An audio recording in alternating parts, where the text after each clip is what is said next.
Hi hello ನಮಸ್ತೆ, ನಾನು ರಾಜು. ಅಷ್ಟೇ ನೀವು ನೋಡ್ತೀರಾ centre point Kannada YouTube channel.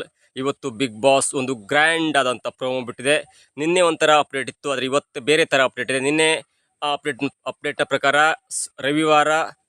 ರವಿವಾರ ಸಂಜೆ 6 ಗಂಟೆಯಿಂದ ಗ್ರ್ಯಾಂಡ್ ಫಿನಾಲೆ ಅನ್ನುವಂಥ ಒಂದು ಅಬ್ಬರ ಆ ಅಪ್ಡೇಟ್ನಲ್ಲಿತ್ತು. ಆದರೆ ಇವತ್ತು ಬಿಗ್ ಬಾಸ್ ಬಿಟ್ಟಂಥ ಪ್ರೋಮೋದಲ್ಲಿ ಇವತ್ತು 9 ಗಂಟೆಗೆ ಫ್ರೀ ಫಿನಾಲೆ ಅನ್ನುವಂಥ ಒಂದು ಅಪ್ಡೇಟ್ ಕೊಟ್ಟಿದ್ದಾರೆ. ಅದರ ಅರ್ಥ ಯಾರಿಗೂ ಕೂಡ ಆಗ್ತಾ ಇಲ್ಲ. ಅಲ್ಲಿ ಡಾನ್ಸ್ ಇರುತ್ತಾ, ಸುದೀಪ್ ಅವ್ರು ಬರ್ತಾರೆ ಅಥವಾ ಯಾರನ್ನಾದ್ರೂ ಮಾತಾಡ್ತಾರೆ, ಯಾರನ್ನು ಎಲಿಮಿನೇಷನ್ ಮಾಡ್ತಾರೆ, ಎಲ್ಲವೂ ಕೂಡ ತರ್ಕಕ್ಕೆ ನಿಲುಕುವುದು. ಎಲಿಮಿನೇಷನ್ ಅಂತೂ ಮಾಡಲಿಕ್ಕಿಲ್ಲ, ಯಾಕಂದರೆ ನಾಳೆ ಬೆಳಗ್ಗೆ 10 ಗಂಟೆ ತನಕ ವೋಟಿಂಗ್ ಕೂಡ ಓಪನ್ ಇದೆ. ಹಾಗಾದರೆ ಅಂತ ಒಂದು ಅಪ್ಡೇಟ್ ಇನ್ನು ಬಿಗ್ ಬಾಸ್ ಬಿಟ್ಟಂಥ ಪ್ರೋಮೋದಲ್ಲಿ ಏನೆಲ್ಲ ವಿಶೇಷತೆ ಇದೆ, ಯಾರು ಗೆಲ್ಬೋದು, 6 ಜನರ ಪೈಕಿ ಯಾರು ಗೆಲ್ಬೋದು, ಏನೆಲ್ಲ ಅಪ್ಡೇಟ್ ಇದೆ ಎನ್ನುವುದನ್ನು ಮೊದಲು ಪ್ರೋಮೋ ನೋಡ್ಕೊಂಡು ಬರೋಣ. ಆನಂತರ ಸವಿಸ್ತಾರವಾಗಿ ವಿಶ್ಲೇಷಣೆಯನ್ನು ಮಾಡುವ. ಬನ್ನಿ, ಪ್ರೋಮೋ ಹೇಗಿದೆ ಅಂತ ನೋಡೋಣ. ಬನ್ನಿ. ಬಿಗ್ ಬಾಸ್ ಪ್ರೀ ಫಿನಾಲೆ ಇಂದು ರಾತ್ರಿ 9 ಗಂಟೆಗೆ, ಗ್ರ್ಯಾಂಡ್ ಫಿನಾಲೆ ನಾಳೆ ಸಂಜೆ 6 ಗಂಟೆಗೆ. ಇದರ ಮುಖ್ಯ ಹೈಲೈಟ್ ಅಂದರೆ ಇವತ್ತು ರಾತ್ರಿ 9 ಗಂಟೆಗೆ ಫ್ರೀ ಫಿನಾಲೆ ಆಗತ್ತೆ. ಇದರ ಅರ್ಥ ದೇವರಾಣೆ ನಮಗಂತೂ ಅರ್ಥ ಆಗ್ತಿಲ್ಲ. ಬಿಗ್ ಬಾಸ್ ತಂಡವೇ ಅಪ್ಡೇಟ್ ಮಾಡಬೇಕಿದೆ. ಒಂದು ಮೂಲ ಪ್ರಕಾರ, ಈ ಹಿಂದೆ ಆದಂಥ ಅಪ್ಡೇಟ್ ಪ್ರಕಾರ ನಿನ್ನೆ ಫ್ರೈಡೇ ಡಾನ್ಸ್ ಶೂಟಿಂಗ್ ನಡೀತಾ ಇತ್ತು. ಇವತ್ತು ಮತ್ತು ನಾಳೆ ಸುದೀಪ್ ಅವರು ಬಿಗ್ ಬಾಸ್ ಫೈನಲ್ ಅನ್ನು ನಡೆಸ್ಕೊಳ್ಬೇಕಿತ್ತು. ಇವತ್ತು ಯಾರನ್ನು ಕೂಡ ಎಲಿಮಿನೇಷನ್ ಮಾಡ್ಲಿಕ್ಕೆ ಆಗ್ತಿರಲ್ಲ, ಯಾಕಂದರೆ ನಾಳೆ 10 ಗಂಟೆ ತನಕ ವೋಟಿಂಗ್ ಓಪನ್ ಇರೋದ್ರಿಂದ ಇವತ್ತು ಸ್ವಲ್ಪ ಮಾತು ಕತೆ ಎಲ್ಲವೂ ಕೂಡ ಆಗಿ, ಅಂದರೆ ನಿನ್ನೆ ಆದಂಥ ಶೂಟಿಂಗನ್ನು ಇವತ್ತು ಟೆಲಿಕಾಸ್ಟ್ ಆಗ್ತಿತ್ತು.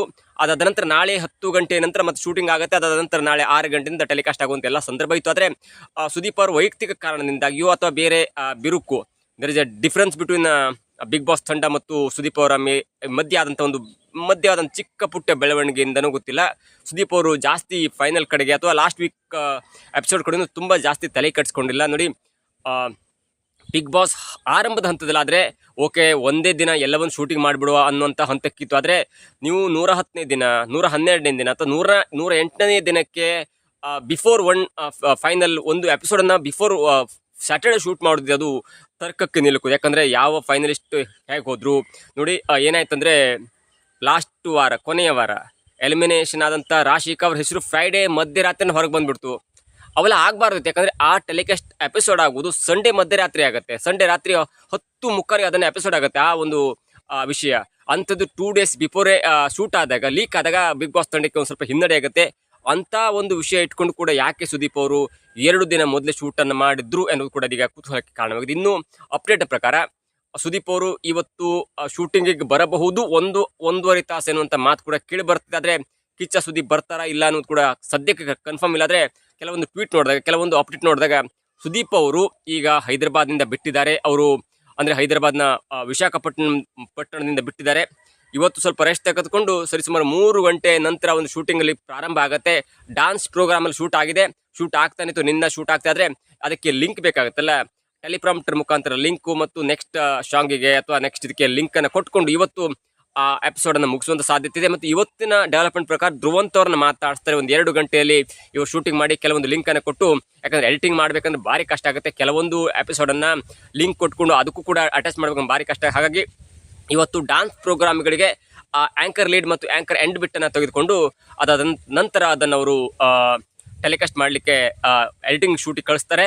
ಜೊತೆಗೆ ಧ್ರುವಂತವ್ರನ್ನ 1 ಗಂಟೆಗಳ ಕಾಲ ಮಾತನಾಡಿಸಿ ಅವರನ್ನು ಸ್ಟೇಜಿಗೆ ಕರೆದು ಎಲ್ಲವನ್ನು ಮಾತಾಡಿಸಿ ಆ ಎಪಿಸೋಡ್ನ ಕೂಡ ಮುಗಿಸ್ತಾರೆ. ನಾಳೆ ಏನಿದ್ರು ಕೂಡ ನಾಳೆ 10 ಗಂಟೆಗೆ ವೋಟಿಂಗ್ ಕ್ಲೋಸ್ ಆಗುತ್ತೆ. ಅದಾದ ನಂತರ ಲೆಕ್ಕಾಚಾರ ಎಲ್ಲ ಕ್ಲೋಸ್ ಆಗಿ ಒಂದು ಹಂತಕ್ಕೆ ಬಂದು 6th ಯಾರು ಇರ್ತಾರೆ, 5th ಯಾರು ಇರ್ತಾರೆ, 4th ಯಾರು ಇರ್ತಾರೆ ಎನ್ನುವುದನ್ನು 3 ಜನ ವ್ಯಕ್ತಿಗಳನ್ನ ಸ್ಪರ್ಧಿಗಳನ್ನ ಎಲಿಮಿನೇಟ್ ಮಾಡಿ 3 ಜನ ಸ್ಪರ್ಧಿಗಳನ್ನ ಫೈನಲಿಗೆ ತಂದು ಅಲ್ಲಿ ಒಬ್ಬರನ್ನ ಎಲಿಮಿನೇಟ್ ಮಾಡ್ತಾರೆ. ಅದಾದ ನಂತರ 2 ಸ್ಪರ್ಧಿಗಳಲ್ಲಿ ಒಬ್ಬರನ್ನ ಬಿಗ್ ಬಾಸ್ ವಿನ್ನರ್ ಎನ್ನುವಂಥ ಘೋಷಣೆ ಮಾಡ್ತಾರೆ. ಇದು ಪಕ್ಕ ಲೆಕ್ಕಾಚಾರ. ಆದರೆ ನಿನ್ನೆ 16 ಫ್ರೈಡೇ ಸುದೀಪ್ ಅವರು ಹೈದರಾಬಾದ್ ವಿಶಾಖಪಟ್ಟಣದಲ್ಲಿದ್ದರು. ಕರ್ನಾಟಕ ಬುಲ್ಡೋಜರ್ಸ್ ತಂಡ ಮತ್ತು ಪಂಜಾಬ್ ದಿಶೇರ್ ಎನ್ನುವಂಥ CCL ಮ್ಯಾಚ್ ನಡುವೆ ಕರ್ನಾಟಕ ಬುಲ್ಡೋಜರ್ಸ್ ತಂಡ ಅದ್ದೂರಿಯಾಗಿ ಜಯಬೇರಿ ಬಾರಿಸಿತು. ಒಂದು ವೇಳೆ ಸೋತ್ರೆ ಅವರು ಬರ್ತಿದ್ರೇನೋ, ಆದರೆ ಇವತ್ತು ಅವರು ತಡರಾತ್ರಿ ಮ್ಯಾಚ್ ಮುಗಿದ್ರಿಂದ ಇವತ್ತು ಅವರು ಬರ್ತಾರೆ. ಬಂದು ಬೆಂಗಳೂರಿನ ಸ್ವಲ್ಪ ರೆಸ್ಟ್ ತೆಗೆದುಕೊಂಡು ಮತ್ತೆ ಅವರು ಶೂಟಿಂಗನ್ನು ಮಾಡ್ತಾರೆ. ಅಂದರೆ ಹೈದರಾಬಾದಿಂದ ಏರ್ಪೋರ್ಟಿಗೆ ಬರಬೇಕು, ಕೆಂಪೇಗೌಡ ವಿಮಾನ ನಿಲ್ದಾಣಕ್ಕೆ ಬರಬೇಕು, ಅಲ್ಲಿಂದ ಬಂದು ಬಿಡದಿಗೆ ಹೋಗಬೇಕು, ರಾಮನಗರ ಹತ್ರ ಹೋಗಬೇಕು. ಅಲ್ಲಿ ತನಕ ತುಂಬ ಲೇಟ್ ಆಗುತ್ತೆ. ಹಾಗಾಗಿ ಒಂದು 2 ಗಂಟೆಗಳ ಕಾಲ ರೆಸ್ಟ್ ಮಾಡಿ ಅದಾದ ನಂತರ 2 ಗಂಟೆ ಶೂಟ್ ಮಾಡಿ ಇವತ್ತು ಕಂಪ್ಲೀಟಾಗಿ ರೆಸ್ಟ್ ಮಾಡಿದೆ. ಯಾಕಂದರೆ ನಾಳೆ ಬೆಳಿಗ್ಗೆ 10 ಗಂಟೆಯಿಂದ ನಾಳೆ ಮಧ್ಯರಾತ್ರಿ 12 ತನಕ ಅವರು ನಿಂತಲ್ಲಿರಬೇಕಾಗುತ್ತೆ. ಮಿಡ್ಲ್ ಒಂದು ಅರ್ಧ ಗಂಟೆ ಟೀ ಕಾಫಿ ಸ್ವಲ್ಪ ಚೇರ್ ರೆಸ್ಟ್ ಮಾಡ್ಬೋದು ಹೊರತು ಅವ್ರಿಗೆ ನಾಳೆ ರೆಸ್ಟ್ ಇರಲ್ಲ. ಹಾಗಾಗಿ ಸುದೀಪ್ ಅವರು ಇವತ್ತು ಬರಬಹುದು, ಬರದೇ ಇರಬಹುದು, ಆದರೆ ಒಂದು ಮೂಲಗಳ ಪ್ರಕಾರ ಬರ್ತಾರೆ ಅನ್ನುವಂಥ ಮಾತಿದೆ. ಆದರೆ ಅದು ಎಷ್ಟು ಸರಿ ಎಷ್ಟು ತಪ್ಪು ಯಾವುದು ಕೂಡ ನಮ್ಮ ಹತ್ರ ಇಲ್ಲ. ಆದರೆ ಒಂದು ಮಾಹಿತಿ ಪ್ರಕಾರ ಸುದೀಪ್ ಅವರಿಗೆ this is the worst season among the 12th season ಎನ್ನುವಂಥ ಲೆಕ್ಕಾಚಾರ ಬಂದಂತಿದೆ. ಅದಕ್ಕೆ ಮುಖ್ಯವಾದ ಕಾರಣ ಬಿಗ್ ಬಾಸ್ ತಂಡ ಕಂಟೆಸ್ಟೆಂಟ್ಗಳ ಆಯ್ಕೆಯಲ್ಲಿ ಎಡವಿದೆ. ನೋಡಿ, ಮನೆ ಮಂದಿ ಎಲ್ಲ ಕೂತ್ ನೋಡ್ಬೋದು, ಎಲ್ಲವೂ ಕೂಡ ಓಕೆ, ಡ್ರೆಸ್ ಚೆನ್ನಾಗಿ ಹಾಕ್ತಾರೆ, ಸಂಪ್ರದಾಯಸ್ಥ ಕುಟುಂಬದಿಂದ ಬಂದವರು ಅನಿಸ್ತಾರೆ, ಎಲ್ಲವೂ ಸರಿ. ಆದರೆ ಕಂಟೆಂಟ್ ಇಲ್ಲ, TRP ಇಲ್ಲ, ಟಾಸ್ಕಲ್ಲಿ ವೆರೈಟಿ ಇಲ್ಲ ಅಂದರೆ ಜನರಿಗೆ ಸಪ್ಪೆ ಅನಿಸುತ್ತೆ. ಜೊತೆಗೆ ಕೆಲವೊಂದು ಕಾಂಟ್ರವರ್ಸಿಗಳು, ಚಪ್ಪಾಳೆ, ಕಿಚ್ಚನ ಈ ಸೀಸನ್ ಚಪ್ಪಾಳೆ, ಅದ ನಂತರ ಅವರನ್ನೇ ಹೊರಗೆ ಹಾಕಿದ್ದು ಎಲ್ಲವೂ ಕೂಡ ಒಂದು ಕಡೆ ಅವಮಾನ, ಒಂದು ಕಡೆ ಅಪಮಾನ, ಒಂದು ಕಡೆ ಸ್ವಲ್ಪ ಮಚ್ಚಿನ ಕಿಚ್ಚನ ಎಪ್ಸಿದ್ರೆ ಬಿಗ್ ಬಾಸ್ನ ಹೊರಗಡೆ ಕೂಡ ಕನ್ನಡ ರಕ್ಷಣಾ ವೇದಿಕೆ, ಜಾತಿ ಲೆಕ್ಕಾಚಾರ, ಪೊಲಿಟಿಷಿಯನ್ ಸೆಂಟ್ರ್ ಎಲ್ಲವೂ ಕೂಡ ಬಿಗ್ ಬಾಸ್ನ ಮೀರಿ ಇವರನ್ನೇ ಗೆಲ್ಲಿಸ್ಬೇಕು ಹಠಕ್ಕೆ ಬಿದ್ದಂತಿದೆ. ಅದು ಒಂದು ಹಂತಕ್ಕೆ ಸುದೀಪ್ ಅವರಿಗೆ ಸ್ವಲ್ಪ ಬೇಸರ ತರಿಸಿದೆ. ನೋಡಿ, ಬಿಗ್ ಬಾಸ್ ಅಂದ್ಕೊಳ್ಳಿ ಕೆಲವೊಂದು ಓಟು ಮತ್ತು ಕೆಲವೊಂದು ಇಂಟರ್ನಲ್ ಟಾಸ್ಕ್ ಇರುತ್ತೆ. ಅದನ್ನೆಲ್ಲವೂ ಬಿಟ್ಟು ಈಗ ಬಿಗ್ ಬಾಸ್ನ ಹೋಸ್ಟ್ ಆಗಿರುವಂಥ ಸುದೀಪ್ ಅವ್ರ ಕೈಲಿ ಏನೂ ಇಲ್ಲ, ನೀವು ಗಿಲ್ಲಿ ಅವ್ರನ್ನ ಗೆಲ್ಲಿಸ್ಬೇಕೇನುವಂಥ ಒಂದು ವಾತಾವರಣ ಹೊರಗಡೆ ಇದ್ದಾಗ ನೀವು ಏನು ಮಾಡ್ಲಿಕ್ಕಾಗತ್ತೆ, ನಿಮ್ಮ ಡಿಸಿಷನ್ಗೆ ಬೆಲೆನೇ ಇರಲ್ಲ ಎನ್ನುವಂಥ ಒಂದು ಆತಂಕ, ಒಂದು ಬೇಸರ ಇದೀಗ ಸುದೀಪ್ ಅವ್ರ ಹತ್ರ ಇದೆ. ಸುದೀಪ್ ಅಂದ್ಕೊಳ್ಳಿ, ಸುದೀಪ್ ಅವರು ಒಂದು ಕೈ ಎತ್ತಾರೆ, ಅದಕ್ಕೊಂದು ಬೆಲೆ ಇರುತ್ತೆ ಅನ್ನುವಂಥ ಮಾತು ಕೇಳಿ ಬರ್ತಾ ಇತ್ತು ಇಲ್ಲೇ ತನಕ. ಆದರೆ ಈಗ ಆದ ಮಟ್ಟಿಗೆ ಸುದೀಪ್ ಅವರು ಕೈ ಎತ್ತಲೇಬೇಕು, ಗಿಲ್ಲಿಯ ಕೈ ಎತ್ತಲೇಬೇಕು, ಇಲ್ಲಾಂದ್ರೆ ಆಗೋದಿಲ್ಲ. ಸುದೀಪ್ ಅವ್ರು ಏನಾದರೂ ಗಿಲ್ಲಿಯ ಕೈ ಎತ್ತಿಲ್ಲ ಅಂದರೆ ಬಿಗ್ ಬಾಸ್ಗೆ ನಾನು ಕಲ್ಲು ಹೊಡಿತೇವೆ, ಕೆಲವೊಬ್ರು ಬೆಂಕಿ ಹಚ್ತೇವೆ ಅಂತ ಒಂದು ದೊಡ್ಡ ಸ್ಟೇಟ್ಮೆಂಟ್ ಅನ್ನು ಕೊಟ್ಟಿದ್ದಾರೆ. ಕೆಲವೊಂದು ಕಡೆ ಅಶ್ವಿನಿ ಅವರು ಗೆಲ್ಸಿಲ್ಲ ಅಂದರೆ ಗಿಲ್ಲಿ ಅವರ ಫ್ಯಾನ್ಸ್ಗೆ ನಾವು ಸುಮ್ಮನೆ ಬಿಡಲ್ಲ ಎನ್ನುವಂಥ ಮಾತು ಹೇಳ್ತದೆ. ಅಂದರೆ ಇದು ಯಾವ ಲೆವೆಲ್ಗೆ ಹೋಗಿದೆ ಅಂದರೆ ಸಿನಿಮಾದಲ್ಲಿ ಹೀರೋ ಮತ್ತು ವಿಲನ್ ಇರ್ತಾರಲ್ಲ ಆ ಲೆವೆಲ್ಗೆ ಕ್ಲೈಮ್ಯಾಕ್ಸ್ಗೆ ಹೋಗ್ಬಿಟ್ಟಿದೆ. ಇಲ್ಲಿ ಸುದೀಪ್ ಅವರು ಕಂಪ್ಲೀಟ್ ಆಗಿ ಗೌಣವಾಗಿದ್ರೆ ಡಮ್ಮಿ ಆಗುವಂಥ ಪರಿಸ್ಥಿತಿ ಬಂದಿದೆ. ಹಾಗಾಗಿ ಈ ವಾತಾವರಣಕ್ಕೆ ಯಾರು ಕಾರಣ? ವೆರೈಟಿ ಕ್ಯಾಂಡಿಡೇಟ್ಗಳನ್ನ ಸೆಲೆಕ್ಟ್ ಮಾಡಬಹುದು, ಎಲ್ಲವನ್ನು ಸೈಲೆಂಟು ಎಲ್ಲವನ್ನು ಒಂದೇ ಥರ ಕ್ಯಾಂಡಿಡೇಟ್ಗೆ ಸೆಲೆಕ್ಟ್ ಮಾಡಿದ್ರೆ ಧನುಷ್ ಅಂತ ಟಾಸ್ಕ್ ಮಾಸ್ಟರ್ನ ಗತಿ ಏನು? 3-4 ಬಾರಿ ಕ್ಯಾಪ್ಟನ್ ಅಂತ ಟಾಸ್ಕ್ ಮಾಸ್ಟರ್ ಅನ್ನುವಂಥ ಹೆಸರನ್ನು ಪಡೆದುಕೊಂಡಂಥ ಧನುಷ್ ಅವರನ್ನ ನೀವು ರನ್ನರ್ ಅಪ್ ಮಾಡಿಲ್ಲ, ಅಥವಾ ಥರ್ಡ್ ರನ್ನರ್ ಅಂದರೆ ಸೆಕೆಂಡ್ ರನ್ನರ್ ಅಪ್ ಮಾಡಿಲ್ಲ ಅಂದರೆ ಬಿಗ್ ಬಾಸ್ನ ಕಥೆ ಏನಾಗುತ್ತೆ? ಬಿಗ್ ಬಾಸ್ ಯಾಕೆ ಟಾಸ್ಕ್ ಆಡಬೇಕು?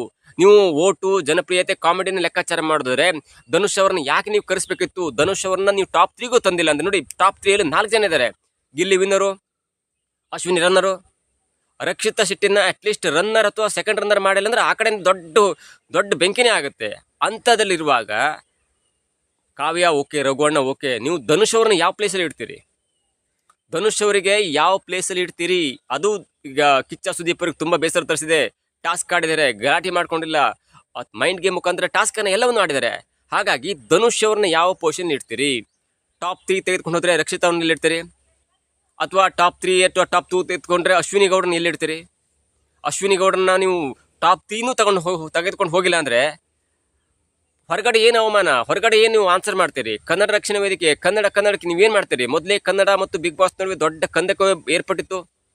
ಹಾಗಾಗಿ ಸುದೀಪ್ ಅವ್ರಿಗೆ ಎಲ್ಲೊಂದು ಕಡೆ ಬೇಸರ ಆಗಿದೆ. ಹಾಗಾಗಿ ಅವರು ಬೇರೆ ಕಾರಣ ಇಟ್ಕೊಂಡು ಫೈನಲನ್ನು ಕೂಡ ಸ್ವಲ್ಪ ಮಟ್ಟಿಗೆ ತಣ್ಣಗಾಗಿಸುವಂಥ ಪ್ರಯತ್ನ ಮಾಡ್ತಿದ್ದಾರೆ. ಇದರಲ್ಲಿ ತಂದೇನೂ ಇಲ್ಲ ಬಿಗ್ ಬಾಸ್ ತನಕ ಅವರು ಹೋಸ್ಟ್ ಅನ್ನುವಂಥ ಲೆಕ್ಕಾಚಾರ ಇದೆ. ಮತ್ತು ಬಿಗ್ ಬಾಸ್ ಸೀಸನ್ 13ಕ್ಕೆ ಅವರು ಬಹುತೇಕ ಎಲ್ಲವೂ ಕೂಡ ಕಾಲವಿ ಉತ್ತರಿಸಬೇಕಿದೆ. ಆದರೆ ಇಲ್ಲಿ ಆದಂಥ ಪ್ರಮೋದಲ್ಲಿ ಆದಂಥ 2 ಅಪ್ಡೇಟ್ ಅಂದರೆ ಫ್ರೀ ಫೈನಲ್ ಇರುತ್ತೆ.